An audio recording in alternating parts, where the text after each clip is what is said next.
Now, let's start it by telling your name. It's well, my Christian is Gilbert Stanley Ridout. Ridout. Yes, that's the Dorset name. Yeah. Yeah. So I was born in Bradford-on-Avon. Yeah. In 1926.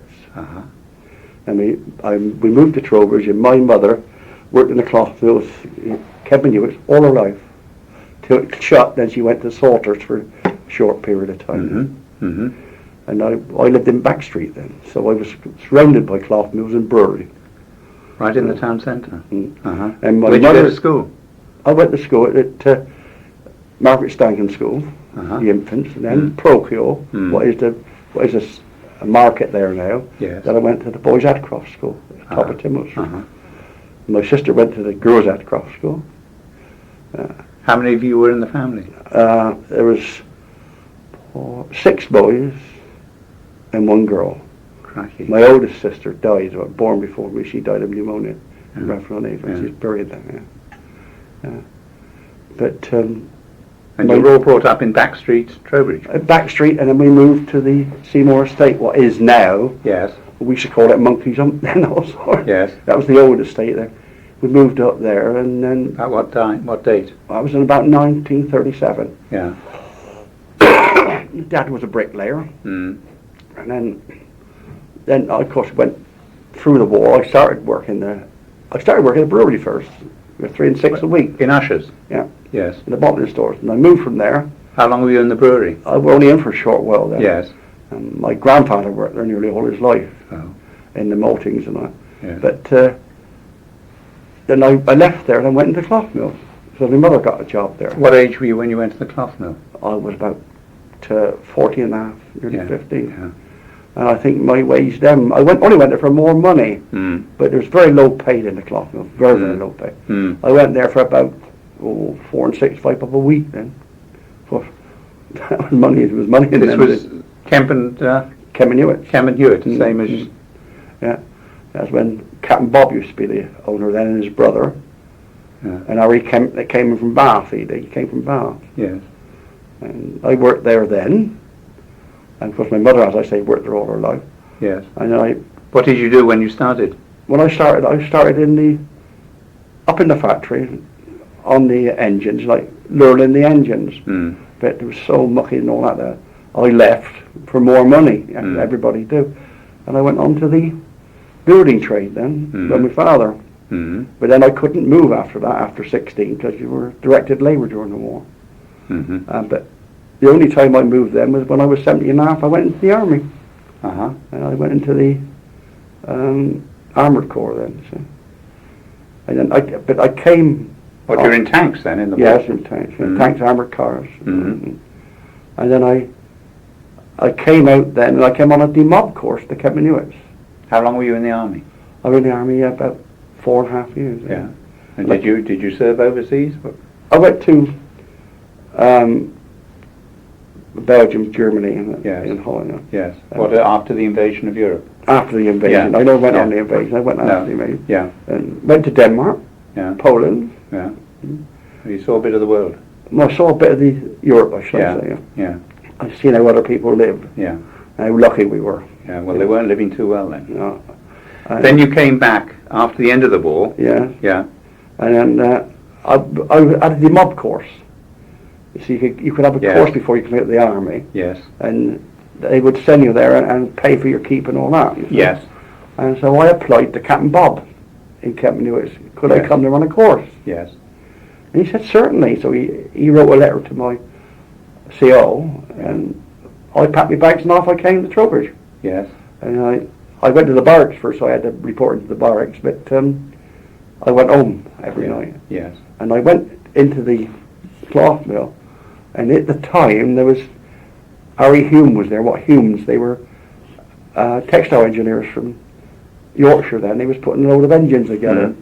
So they put me with him, assembling engines. So I went with him. Why were they assembling engines? Didn't they have engines there? Well, These were new engines, were they? Yes, they were a new engine, yeah, they brought down. And they were Well, they were buying new engines at that time. at that time they were, well, they put an extension there, see, and then I see. they put this one in there. And Yes. I was with Harry Hume putting the engines together. Were these brand new engines or bought from another mill? Well, they look new, but they could have been transferred from another mill, you know. Yes. And I was with him. Then, of course, I went back and got demobbed. Yes. And then I came out and I went to Kemp Hewitt for some time. You had a job there then? Yeah, as in what I call a carding and engine cleaning. Yes. And I worked there for some time because the money is very poor in the cloth mill. What was it? Can you remember? About, I think after the war, it was about £3 a week. Yeah. And that was very little. And I was married then. Yeah. So I stuck out for some time, and then I... How long were you there about then, carding and cleaning? I was there about 2 or 3 years, you know. Yes. Then I packed it in then. Yeah. What did you do exactly? What? I done... What was the job? I mean, what did you have to actually carding do? and engine cleaning. We stripped the engines down, and you took the cards off and you sharpened them. Yes. By grinding them, see, you know, Yeah. and you redone them if they wanted doing. And you, as I say, the job was cleaning mostly and sharpening up, because if they wouldn't sharp, they wouldn't pull the wool apart, you see. Yeah. And The pernickety sort of job, was it? Pardon? Pernickety. Fine job. Oh no, you had your combs in your... What did you you sharpened the little... Oh, sharpens. You put them on a machine. These are little spikes, though, aren't they? The wool, the carding wire. It's like a comb, isn't it? No, yeah, well, it is. Have I got the right thing? You've got on the rollers there. When you Yes. Put them, Yeah, I know. Well, that's all on there, and you take the roller off and you put them on another machine. Yes. And what you do then, you put a belt around it and run it, Yeah. and then you had a piece of board about that long with emery paper on, special emery paper, I see. and you held it on there while it Yes. was going round, and you sharpened it. Oh, I see. You kept going till you Yeah. sharpened it, till you Yeah. brought the nap up, and it would pull the wood, double the wool and pull it apart. Yes. And you've done that on all of them. You sharpened all of them like that. But How often did that have to be done for each? Well, I think we used to do them then.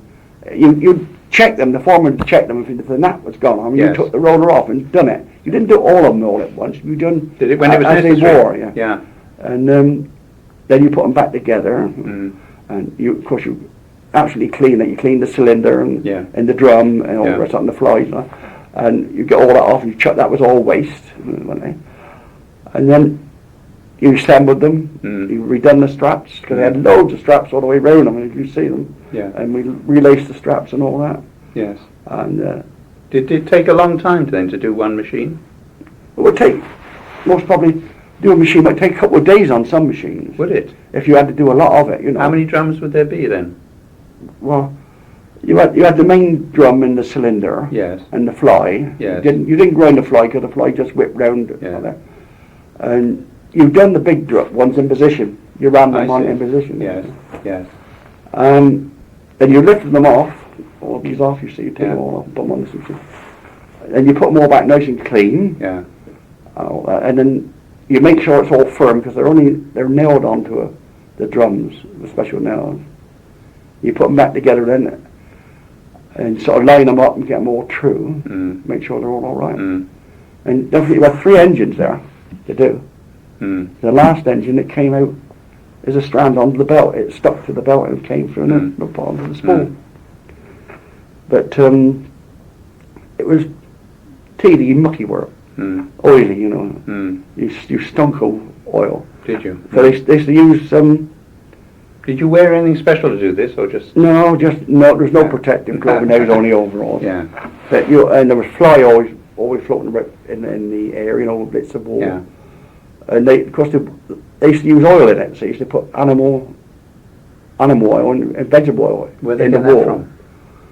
Well, it came in, you know, in drums and them days, you know. Yeah. And they mix it in with the wool when it's being tucked.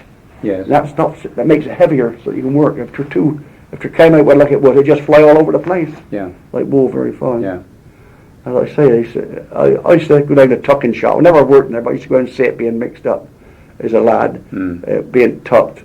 Well, the tucking machine was a coarser than the machines we had. You see, ours were the finer ones. This was before it went into your machines. Yes. The oil was put in. Oh, the oil was put in there in all the different Yeah. coloured material. What Was you there want a to make. special machine to put the oil in? No, just chuck it over a bucket. Just chuck it over. Yeah, Ah. spread it all over.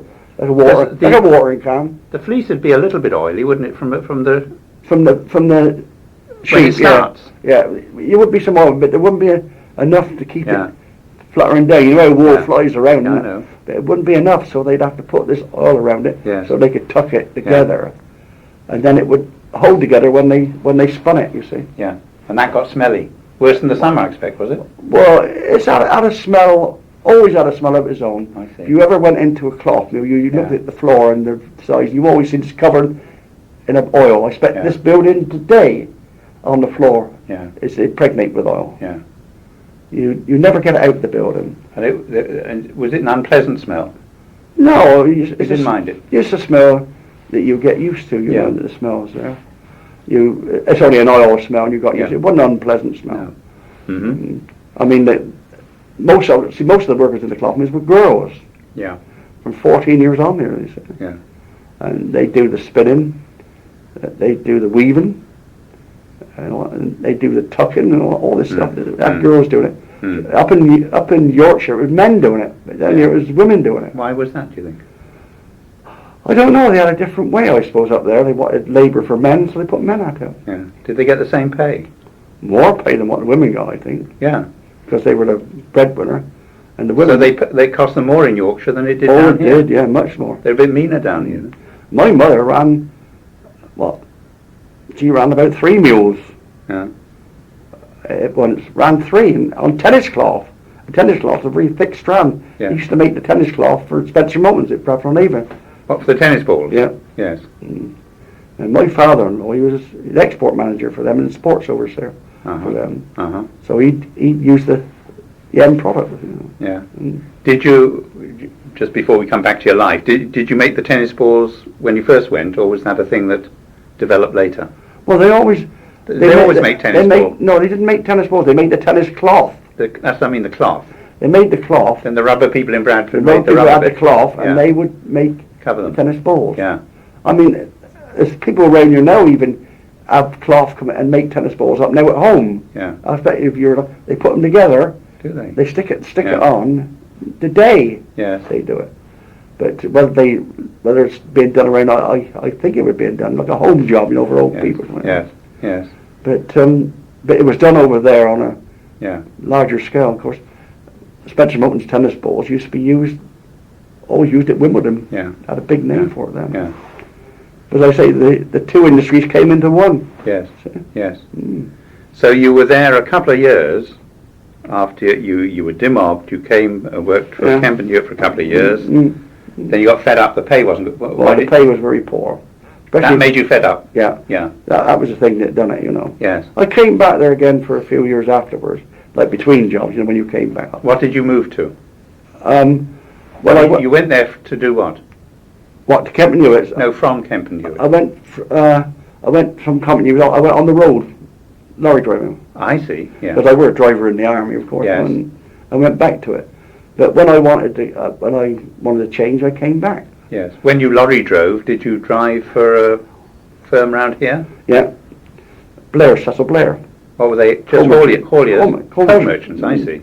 Used to supply the coal for Spencer Moulton, for Marks and Spencers, You would and get- Spencer Moulton's, and all the factories around here. I delivered coal to all the cloth mills. Uh-huh. Yeah. They all use coal in those days. They're all coal in them days. Yes. Yeah. Yes. Yeah. And of course they had the big steam engines there that was generating electricity as well. They Yes. used to make their own, you see there. Yes. Where did you get the coal? Well, from the From? station, it's coming by rail, you see, Yes. we used to unload it. And there was a coal siding at the station. Oh yeah, there was a big coal siding at Trowbridge then. Yeah. And we used to bring coal up somewhat from Radstock. Really? We go around and fetch it and bring it up. Yeah, In the lorries? yeah, in a lorry. Yeah. What sort of lorries were they then? Oh, I drove a lorry that was the same age as myself. Oh. 1926 Dennis. Uh-huh. And we drove him for years, and he never broke down on me all that time. Mm-hmm. In the starter, you had to crank the handle. Oh. And of course, ushers used to have all Dennis lorries, a fleet of them, Yeah. big ones. Yeah. Yeah. So I drove them for years, delivered coal to all the cloth mills around here. That's why I knew practically everybody in the cloth mills, and you get to know them, you know. Mm. And so it usually have family concerns. When Yeah. They all bought coal, from the same coal merchant? Yeah, from Cecil Blair, he had he was the merchant for supplying coal. He had a good business then. Uh-huh. Well, he left his money, didn't he? He was a bachelor when he died. He left his money to the poor of Trowbridge. Did he? He never left any to his workers, but he left it to the poor of Trowbridge. Well, perhaps they were the same people. No, we were the poor, but we never got none. Yeah. And even today, you can get money out. Well, there was a charity formed by this chap. Yeah. Hmm. I mean, he left it to the poor of Trowbridge, and then they called it the Blair Fund. And it's still being given out now. This time of the year, it'll be given out £10. Yeah. But though I'm a pensioner, I don't qualify for it. Yeah. And though I worked for Blair all that years, and even bloke that worked for him all his life and looked after him never got any of the Blair money. Then, well, how long were you with Blair? I was with Blair about, how can I say? I was with Blair first of all. I was there 2 years. Yeah. Then what did you do? Then that's why I went in the military, army. Ah. And then I came out again. You went back in the army? And I went in the army then after Yeah. Blair, because you could drive I it. see. You were in Blair's before you went in the army. Yeah. Then you went to Kemp Hewitt. Yeah. No, I went to Kemp. With your DMOB course. I went to DMOB course. Then you went and got a job at Kemp Hewitt. Yeah. And I got a job at Kemp. Then you went out and went into Blair's again. And went to Blair's again. Yeah. How long were you with Blair's the second time? Oh, I was there about 2 years then. Yeah. Because the work was getting a bit slack then, you know. Slack. Yeah. Mm. And I see. But why was it getting slack, do you think? well, for a start, they weren't making so much cloth then, were they? This was the decline of the woollen mills, Yeah, was it that a was the bit? start of the decline of woolen mill. Yeah. This would be about what year? Early 50s, would it? Yeah, like about coming up the 50s, yeah. Yeah. Because Bob Hewitt sold out. He went abroad. Mm. Bob did. He went abroad to Singapore, I think, somewhere. And he sold the factory then to Bowyer's. Mm. They took over then. Mm. You know, that's it. And of course, Kemeny was bombed during the war. You know that, don't you? They used to have their own dye shop down there, and the bomb fell on that and blew it to smithereens. There was an island there, so you had a dye shop on there, Mm-hmm. and all the dye and the wool flew all over the factory. Mm. Then Did that damage did that help to put them out of business, you think, or was it other things? well, no, What do you that think? didn't help to put them out of business because they worked so hard there. Within a week, they were back working Oh, again. I see. They put it all together again. They bombed the dye house. They didn't. Yes. In the factory. Yes. Windows were all blasted out, but them Yeah. girls went in with overalls and worked like Billy and cleaned it all up, Yeah. digging mud and everything out. Yeah. And they had it back working in no time. During the war. Yeah. Yeah. And then another bomb dropped. Across the river from where it was, one bomb dropped on the morgue. Mm. In Gasworks Road, that was. Mm. And the only piece of that left was the marble slab where they put the bodies on. That never had a chip in it. Mm. And another bomb dropped by the Bear Hotel Mm. in the British Legion. The Mm. girl was killed. That was the only casualty. Girl was killed in the British Legion. Mm. What did Kemp and Hewitt make during the war mainly? Khaki. Khaki. Mm. Tell me about. You were telling me before about khaki. Tell me how they made the khaki. Well, the khaki, when the war came in, it went to the dye shop. Had to be dyed. Mm. So it went to the dye shop and had dyed in different colours. And then Not khaki. no, there was no khaki dye. It was Yeah. dyed in different colours. Yes. And then once it had been dyed in different colours, the wool then was taken out and taken to the tucking shop. Mm. Then it was tucked. That's mixing all the different colours together. Mm. And they knew just how much to mix. And when it came out the other end, it was all mashed up together, and it looked like a car key. Yeah. But of course, when it go through the mules, the engines and all that there, it was pulled apart so much, and it came out strands the other end, and it looked just as if it was a car key dye. Yeah. Well, Like you mixing paints, really. Eh? Like mixing paints in a paint box. Well, similar to that. I mean, you see a suit of car key in the army Yeah. in the last war. It looked as if it was one dye. One colour. But it wasn't. Yeah. It was white, brown, different colours. Yes. And it was all mixed together, and it come out as car key. So that was the main thing that they made During the war. During the war. Yes. This was for soldiers' uniforms. So was uniforms, yeah. Yeah. And There's the rough, the rather coarse cloth. yeah, it was a coarse club. Yeah. I mean, it had to go through all the different things that it was needed in it. Yes. Like through the mill and shrunk and everything like that. Yeah. This was for the ordinary soldiers. Yeah. Not the officer's cloth was a finer sort of cloth. Finer wasn't it? soft cloth. Did they make that in Kemp and They could Hewitt? make it, yes, they could make it, But they didn't. but I think they made some of it. I see. And they also turned out some sort of navy cloth, but Yeah. they didn't turn out so much because there wasn't so many navy as well. There were khaki. Yeah. Well, for the Royal Navy. I think they made some for the Royal Navy. Or Yes. But they still had to turn out other stuff, other cloth, like to keep the home industry going as well. Yes. They were never slack, shall I say that? Yeah. They were never slack then. While working overtime. They worked. Funny with the cloth mills, they never did work overtime. Oh. Only the. What sort of hours they working? Well, you went to work about 7:30, quarter to 8. Yeah. The hooter blowed into town. Yeah. Different factories had the hooters, and when it blew, Well, it had different hooters. yeah. And when So you knew your own hooter by the sound of it. Oh yeah, at the time. Yeah. And when that hooter blew, you went to work. Yeah. You went in, and they finished at 5:45 at night. Funny time to start, funny time to finish. Yeah. But 5:45 at night. I see. And they never went on beyond that. Not that I know of, not can't? really, because I mean, with engines and all that, you couldn't work in the dark. I think they did to the latter half.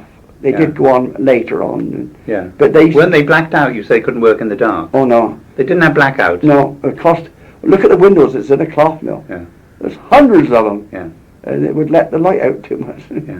But they did work the 5:45 at night. That Yes. was their normal time. Yes. And and now, as I say, the hooter to blow to finish, and all machines had shut down. They were gone within about 5 minutes. It didn't take long to do it. They had to sweep round the machines before they left, but they always do that when the machines are running. Yeah. They swept it all up. So they were ready to go on the dot. Yeah. Yeah. Of course, in a cloth mill, you had to sweep up the stuff, because if you didn't have a fire there, Yeah.